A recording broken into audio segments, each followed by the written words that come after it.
Hello guys and welcome back into a new brand video. In today's tutorial, I'm going to show you how to disable or turn off real cross posts on Meta apps like Instagram and Facebook.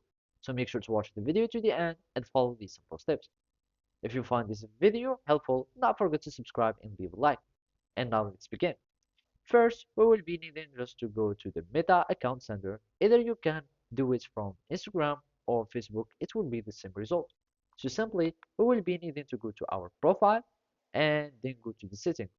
And here, in my case, I'm using Instagram and it will be kind of similar to Facebook. So you will need just to go to settings and then you will find the account center or the Meta accounts.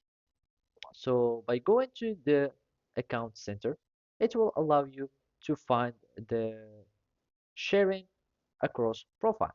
So here I'm just going again to my account center and simply we will find here our accounts or we will find our accounts between Facebook and profiles and stuff.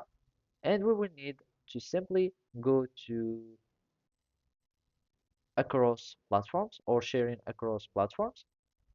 And by clicking on sharing across profiles, we will be able to delete or to stop sharing from Facebook to Instagram or whatever. So as you can see here from your Facebook, you can simply stop your Facebook stories, your Facebook posts, etc. And if you want to do the opposite, if you want to stop sharing Instagram to Facebook, you will need just to go to Instagram, and here you will choose share from and share to, and you will need to disable these two options, and you can also disable the reels if you have set them up already. And basically that's it. Thank you for watching and see you next time.